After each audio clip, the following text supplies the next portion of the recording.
ধরনের একটা খবর মোটামুটি নিশ্চিত। গতকালই অনলাইন মিডিয়াতে খবরটা চলে এসেছে যে আজই সম্ভবত এটা ঘোষিত হতে যাচ্ছে, এর সাথে সম্ভবত এবি পার্টিও থাকবে। কিভাবে আমরা দেখব এটাকে, এটার প্রভাব কি? এনসিপি কি ভেঙে যেতে পারে? সত্যিকার অর্থে এরকম একটা সম্ভাবনা কম হলেও আছে। তার চেয়ে জরুরি প্রশ্ন, পরিকল্পিতভাবে এনসিপিকে কি ধ্বংস করা হলো? কারা করলো, কেন করলো? এনসিপি বা কেন এই পথে গেল?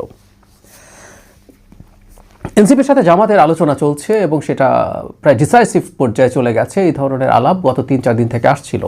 কিন্তু যেটা হয়, জনাব তারেক রহমান যেহেতু দেশে ফিরেছেন, তার বিভিন্ন কর্মসূচিকে কেন্দ্র করে মিডিয়াগুলো যৌক্তিক কারণেই সেটা নিয়ে ব্যস্ত ছিল, ফলে এনসিপি জামাতের জোট নিয়ে খুব আলোচনা হচ্ছিল না।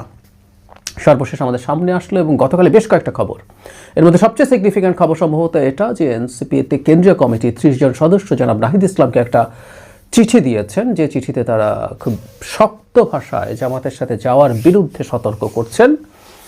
এবং মিস তাসনিম জারা, তিনি মনোনয়নপত্র কিনেছিলেন, নির্বাচনের ক্যাম্পেইন করছিলেন, ক্রাউড ফান্ডিং করেছেন, অনেক কিছু দিয়ে বেশ আলোচিত হচ্ছিলেন, তিনি স্বতন্ত্র নির্বাচন করার ঘোষণা দিয়েছেন।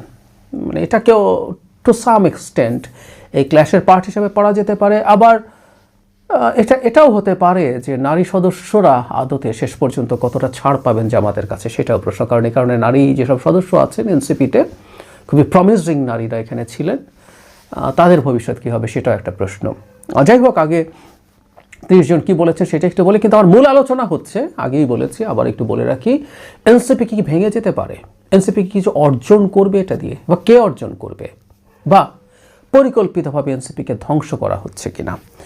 30 নেতা চিঠি যেটা দিয়েছেন, সেখানে তারা লম্বা অনেকগুলো কথা আছে, আমি অল্প দু একটা জায়গায় একটু পড়ি। জুলাই গণঅভ্যুত্থানের পর বিগত 1 বছর ধরে জামায়াত ইসলামী তাদের ছাত্র সংগঠন, ছাত্র শিবিরের বিভাজনমূলক রাজনৈতিক কর্মকাণ্ড, অন্যান্য দলের ভেতরে গুপ্তচর বৃত্তি ও স্যাবোটাজ, এনসিপির ওপর বিভিন্ন অপকর্মের দায় চাপানোর অপচেষ্টা ইত্যাদি ইত্যাদি বলছেন, অপপ্রচার করছেন। অনলাইন ফোর্সের মধ্যে এনসিপি ও ছাত্র সংগঠনের নারী সদস্যদের চরিত্র হননের চেষ্টা, সর্বোপরি ধর্মকে কেন্দ্র করে সামাজিক ফ্যাসিবাদের উত্থানের আশঙ্কা দেশের ভবিষ্যতের জন্য অশনি সংকেত হয়ে উঠছে। সো এই ধরনের কঠোর শব্দ ব্যবহার করছেন। 71-এ তাদের স্বাধীনতা বিরোধী ভূমিকা, গণহত্যায় সহযোগিতা, এটার প্রসঙ্গ এনেছেন। এবং তারা বলছেন যে জোটের ব্যাপারে না গিয়ে যেটা তারা 300 আসনে যে ক্যান্ডিডেট দেওয়ার কথা ছিল, সেটাই তাদের জন্য সবচেয়ে ভালো ছিল। তারা মধ্যপন্থী যেহেতু, সেই কারণেই তাদের এটা করা উচিত। খুবই কঠোর ভাষায় লেখা। আমাদের পরিচিত মানুষজন আছেন এই 30 জনের সিগনেচারের তালিকায়, তবে টপ যে লিডারশিপ, একেবারে যাদেরকে আমরা টপ মোস্ট মনে করি, তাদের কারো নাম এখানে নেই। তারপরেও যে বলছি যে সিগনিফিক্যান্ট লোকজন আছে।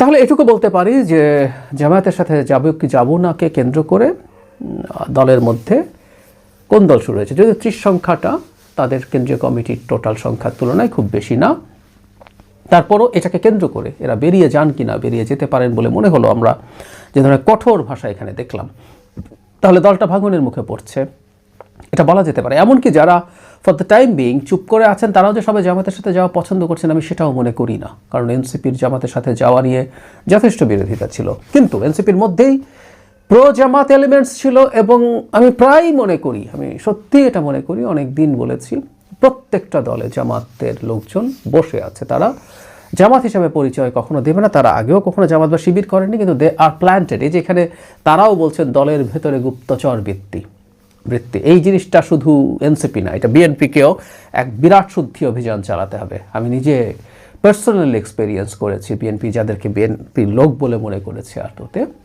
এরা জামাতি। সো এই কাজটা করতে হবে। যাই হোক, যে কথাটা বলছিলাম, অ্যাপারেন্টলি মনে হচ্ছে তাদের মধ্যে থাকা জামাতের যে অংশটা সেটাই জয়ী হতে চলেছে। কিন্তু এর কিছুদিন আগে 2 সপ্তাহের মতো সময় হবে, একটা জোট হয়েছিল, তৃতীয় জোটের মতো দেখাচ্ছিল। এনসিপি ছিল, এবি পার্টি ছিল, রাষ্ট্র সংস্কার আন্দোলন ছিল, যারা একত্রিত হয়ে সংস্কারকে মূল ফোকাস করে, ওইটার জোটটার নামও এই ধরনের সংস্কার দিয়েই কিছু একটা ছিল। কিন্তু না, শেষ পর্যন্ত সেটা হলো না। এনসিপি চলে গেল, এবি পার্টিও সম্ভবত যাবে, আর রাষ্ট্র সংস্কার আন্দোলন জামাতে জোটে যাচ্ছে না, এটা আমরা নিশ্চিত থাকতে পারি। এবি পার্টি অনেকেই সাবেক জামায়াত ইসলামী, সাবেক ছাত্র শিবির, তাদের এক ধরনের শক্ত ঝগড়াঝাটি দেখা যায়, কিন্তু শেষ পর্যন্ত তারাও আবার এদের সাথে জোট করলেন। That's interesting. সেই জন্য অনেকে একটা সময় যে বলতো এই দলটা আদতে একটা ভিন্ন পরিকল্পনার পার্ট, এটা ঠিক জামাতের চাইতে খুব আলাদা কিছু না, কেউ কেউ এই প্রশ্ন আসলে করতে পারেন, এটা অসম্ভব না। যাই হোক, এনসিপি বা অন্যরা এখন কি যুক্তি দিতে পারে জানি। কেউ কেউ পত্রিকার সাথে নাম প্রকাশে অনিচ্ছুক হয়ে কথা বলেছেন।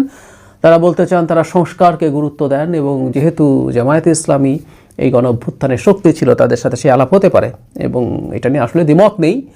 যে ধরনের সংস্কারের আলাপ আসছে, যেগুলোতে বিএনপি কিছু কিছু জায়গায় নোট অফ ডিসেন্ট দিয়েছে, খুব শক্তভাবে প্রতিবাদ করেছে, সেগুলোর অনেকগুলোতে জামায়াত এবং এনসিপি একই রকম চিন্তা করেছে। সুতরাং এটাকে তারা সামনে আনতে পারে, কিন্তু মানুষ আসলে দিনের শেষে এটা কীভাবে দেখবে না, আসলে দেখবে এটা আসনের বার্গেইন। এনসিপি সম্পর্কে যেটা সোশ্যাল মিডিয়া ছড়িয়ে পড়েছে, মেন স্ট্রিমেও খুব বেশি আসেনি তা না, 30টা বা 50টা কতটা সিট পাবে, কতটা ছাড় পাবে, বা ফিনান্সিয়াল সাপোর্ট পাবে কিনা নির্বাচন করার জন্য জামাতের কাছ থেকে, এই আলাপগুলো চলছে। আসলে বিএনপির সাথে তারা আলাপ খুব সাকসেসফুল হয়ে ওঠেনি। প্রথম দিকে বিএনপি যখন আন্তরিক ছিল, তখন তারা অনেক বেশি এক্সপেক্ট করেছিল বিএনপির কাছ থেকে, নানা রকমভাবে সিটের সংখ্যা অনেক বেশি, জোট বলা যাবে না, বিএনপি সেখানে ক্যান্ডিডেট এমনি এমনি দেবে না, অনেকগুলো আলাপ। শেষ পর্যন্ত সেটা আর টিকেই থাকেনি। বিএনপি এখন আর মোটেও আগ্রহী বলে মনে হয় নাই, সেই কারণে এই জোটটা আর হলো না। সেটা হলো না বলে তারা এখন জামাতের সাথে যাচ্ছেন। মানে দ্যাটস ফানি। মানে কেউ একজন যদি মনে করে যে জোটে আমার যাওয়া দরকার, সেটা যখন হচ্ছে না, আমি এমন কারোর সাথে যাব যেটা আসলে আমার যাওয়া ঠিক না।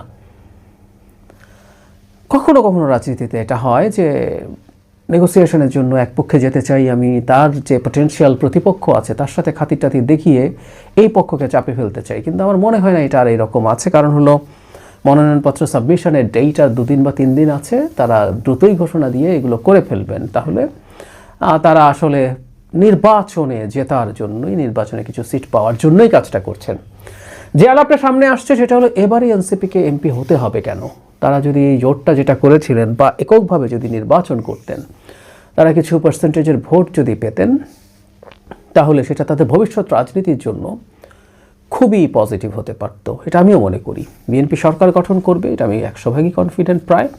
তারপর তাদের ভুলভ্রান্তি হবেই, এটা তাদের দলের সর্বোচ্চ চেষ্টা, বিশেষ করে জনাব তারেক রহমানের খুবই আন্তরিকতা সদিচ্ছা আছে জানি, কিন্তু শেখ হাসিনা যেভাবে রেখে গেছে দেশটাকে, খুব সহজ হবে না। সো সমালোচনার প্রচুর জায়গা থাকবে, এবং সেই সমালোচনার মাধ্যমেই সম্ভব ছিল তারা রাজনীতি গড়ে তুলতে পারবেন, কিন্তু না, তারা সেটা না করে এমপি হওয়ার চেষ্টা বা চিন্তায় গেলেন। এখন প্রশ্ন হচ্ছে, জামাত যে সিটগুলোতে জিততে পারে সেগুলোতে কি এনসিপির কেউ আছে? কেউ যদি থেকে থাকে তাকে কি সিট ছাড়া হবে? আর যদি সেটা না হয়ে থাকে, তাহলে জামাতের সাথে জোট করায় কি তাদের কিছু মানুষজন জিতে আসবে? আমি নিশ্চিত নই, এবং আমি এই সংখ্যাটাকে খুব বেশিও মনে করি না। খুব হাতে গোনা 2, 3, 4টা হতে পারে। কিন্তু তার বিনিময়ে তারা যে কাজটা করলেন, এটাকে সংস্কারের সাথে ঐক্যমত্য আছে বলে যে অভিযোগগুলো তার দলেরই 30 জন করেছেন, এই অভিযোগগুলো এড়ানো যাবে না। তারা একটা যুক্তি দেন, বিশেষ করে যুদ্ধাপরাধের বা 71-এর ভিত্তিতে যে ঘটনা ঘটেছিল সেটার কারণে, বা ইসলামী রাজনীতি ইটসেলফও তাদের যে মধ্যপন্থার রাজনীতি তার সাথে কনফ্লিক্ট করে। তো আমাকে অনেকে পার্সোনালি বলেছেন, এবং টকশোতেও সরাসরি একজন এনসিপি সদস্য ভাই বলেছিলেন, বিএনপিও তো জামাতের সাথে জোট করেছিল, তাতে তাদের হলে সমস্যা কি? তখন আলোচনা চলছিল।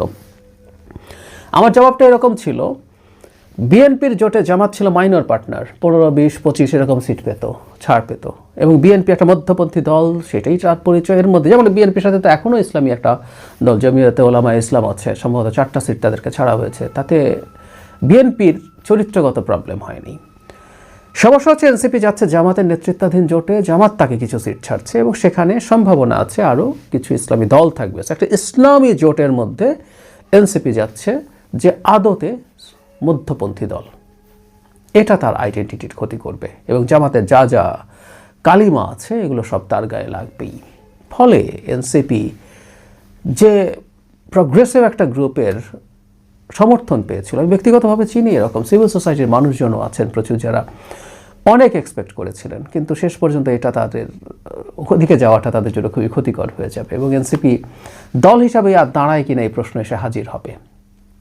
সেটা যদি হয়, লাভ হবে জামায়াতের। ইনফ্যাক্ট জামাতের অলরেডি একটা নগদ লাভ আছে।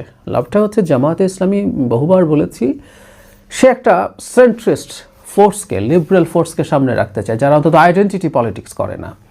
এনসিপি তার ঘোষণায় অন্তত ইসলামী রাজনৈতিক দল নয়। সো জামাতের একটা ইসলামী জোটে একটা এই ধরনের সেন্ট্রিস্ট দল আছে, এবি পার্টি সেন্টার রাইট, কিন্তু তারপরও সে রাইট না, ইসলামিস্ট, ইসলাম সফট ইসলামিস্ট বলা যেতে পারে, কিন্তু ঠিক ইসলামী দল বলতে যা বোঝায় সেটা না। এদেরকে এনে জামাতের ওই চেহারাটা একটু সে ঢাকতে পারে। আর গণঅভ্যুত্থানের ফেস হিসাবে এনসিপির এদের তো ফেসের ভ্যালু আছে, জামাত ব্যবহার করবেই তাদেরকে, কিন্তু ক্ষতি তাদের হয়ে গেল।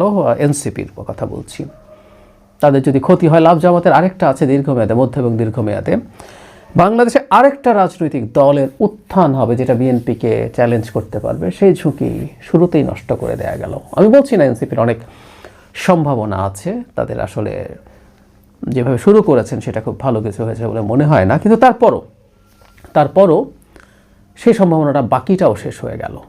জামাত খুবই সেফ হয়ে গেলেন ভবিষ্যতের জন্য।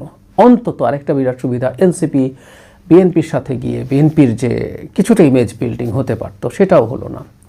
সো জামাতের প্রাথমিকভাবে বেশ লাভ হলো, এবং জামাত সম্ভবত পরিকল্পনা করে, আমি প্রায় বলি জামাতের লোকজন আসলেই আছে এনসিপিতে যাদেরকে আমরা জামাতি হিসেবে চিনিও না, তারা বসে বসে এই ধরনের কাজ করেছে এবং এই পরিকল্পনা করে এনসিপিকে একরকম গিলে খাওয়ার পরিস্থিতি তৈরি করেছে। এটাতে খুবই খুবই ক্ষতিকর হয়ে গেল। আমি মধ্যপন্থী দল হিসাবে এনসিপির মধ্যপন্থা বহুবার বলেছি, এটা ডিফাইন করে তাদের রাজনীতি সাজানো দরকার, কিন্তু তারা সেটা করেননি। তারা আখেরে জামাতের সাথে অ্যালাইন্ড হয়ে, জামাতের অনেকে এই আলাপটা করতেন কিন্তু অনেক আগে থেকে, যে তারা আসলে জামাতেরই একটা B team, C team, D team কিছু একটা, এরকম একটা কথা বলতেন। এর কারণ হচ্ছে শুরুর দিকে প্রচুর জামাতের লোকজন তাদের প্রোগ্রামগুলোতে জনশক্তি সরবরাহ করত, এইসব বিবেচনায় এরকম আলাপ টালাপ এসেছিল। সেটা আরও গেড়ে বসবে এবং বাংলাদেশ এখন আসলে স্পষ্টভাবে দুই ভাগে ভাগ হয়ে আগামী নির্বাচনে যাচ্ছে।